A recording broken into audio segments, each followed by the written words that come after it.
আমেরিকার মধ্য এবং দক্ষিণাঞ্চল জুড়ে ৭০০ মাইলেরও বেশি এলাকা এখন প্রলয়ঙ্কারী বন্যার ঝুঁকিতে রয়েছে। ওকলাহোমায় মাত্র ১ ঘন্টায় ৩ ইঞ্চির বেশি বৃষ্টিপাতে পরিস্থিতি ভয়াবহ রূপ নিয়েছে। সেন্ট লুইস এবং ওকলাহোমা সিটি সহ একাধিক রাজ্য হাই অ্যালার্ট জারির পাশাপাশি সেন্ট্রাল প্লেইন্স থেকে ফ্লোরিডা পর্যন্ত জারি হয়েছে লেভেল ২ সতর্কতা। আমেরিকার মধ্য ও দক্ষিণাঞ্চল জুড়ে এবার প্রকৃতির চরম তাণ্ডব।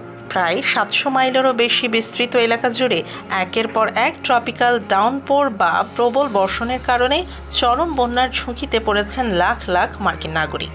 আবহাওয়া পূর্বাভাসের বরাত দিয়ে মার্কিন সংবাদ মাধ্যমগুলো জানিয়েছে, ওকলাহোমা থেকে শুরু করে মিসিসিপি, আলাবামা এবং ফ্লোরিডা পর্যন্ত বিস্তীর্ণ অঞ্চলে আকস্মিক বন্যা বা ফ্ল্যাশ ফ্লাডের উচ্চ সতর্কতা জারি করা হয়েছে।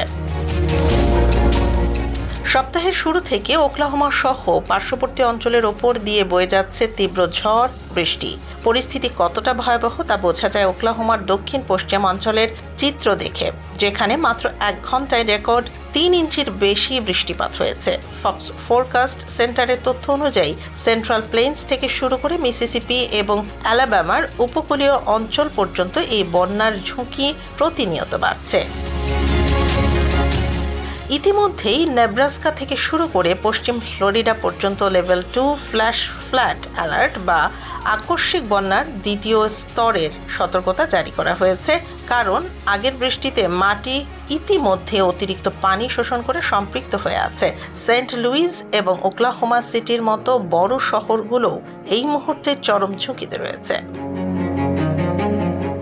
আবহাওয়া বিশেষজ্ঞরা বলছেন, ক্যানসাস এবং মিজৌরিতে এই দুর্যোগপূর্ণ আবহাওয়া আরও কয়েকদিন স্থায়ী হতে পারে, যেখানে নতুন করে আরও ১ থেকে ২ ইঞ্চি পর্যন্ত বৃষ্টিপাতের সম্ভাবনা রয়েছে।